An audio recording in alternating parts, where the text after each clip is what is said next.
Мен есімім Қалмбек Беркебан Қуанышұлы болады. Мен қазақ күрес секциясының аға жаттықтырушысы боламын. Бүгін бізде жаттықтырушының кеңес айдары. Бірінші кеңес паспен құлауға болмайды.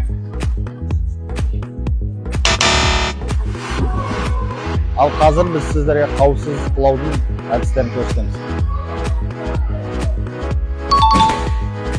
Жаттығу барысында қолымызды артқа қойып отыруға болмайды.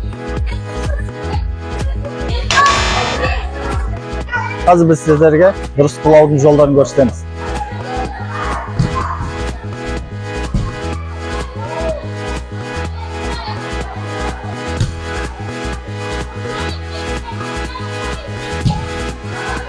Балуанның күрестегі тұрыс түрлері.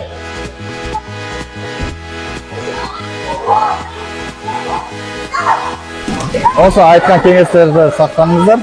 Сіздерді қазақ күресімен айналысуға шақырамыз. Ұлттық құндылығымызды бағалайық.